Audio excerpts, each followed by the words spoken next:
De l'or dans l'Ituri, le Nord et le Sud Kivu, du diamant dans le Kasaï, le Sankuru, du cuivre et du cobalt dans le Haut-Katanga et le Lualaba, du coltan dans le Nord et Sud Kivu, le Maniema et le Tanganyika. Le pays possède également du plomb, de l'uranium, du zinc, de l'étain, du manganèse, du charbon, du pétrole et du lithium. Parmi ces ressources les plus convoitées, les minéraux qu'on appelle numériques, c'est-à-dire utilisés dans l'électronique, avec en tête le cobalt, un minéral rare, stratégique pour la transition écologique, puisqu'il est utilisé dans la fabrication de batteries pour véhicules électriques. La RDC possède la plus importante réserve de cobalt au monde, située principalement dans les provinces du Haut-Katanga et du Lualaba. Autre minerai stratégique pour la RDC, le coltan, également utilisé dans l'électronique. Le pays détiendrait plus de 50% des réserves mondiales.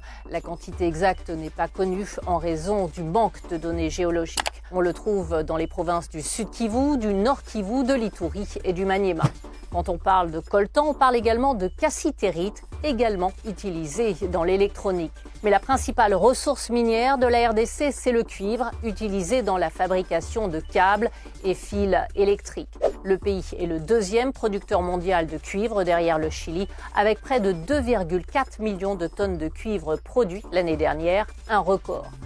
Avec la transition vers l'énergie verte, la demande pour certains minerais devrait continuer à croître ces prochaines années, comme par exemple le cobalt. Aujourd'hui, 80% du cobalt est utilisé pour fabriquer des batteries de téléphone, d'ordinateurs, mais de plus en plus des batteries de véhicules électriques, vélos ou voitures.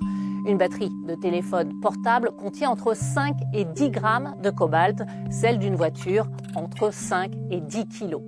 Alors, que rapportent toutes ces ressources minières à l'État congolais? L'année dernière, l'ensemble de la production minière a généré environ 24 milliards de dollars de chiffre d'affaires, dont un tiers doit atterrir dans les caisses de l'État, selon le code minier. L'exploitation minière à grande échelle contribue à hauteur de 20% du produit intérieur brut. Le secteur artisanal, lui, emploie près d'1 million de personnes.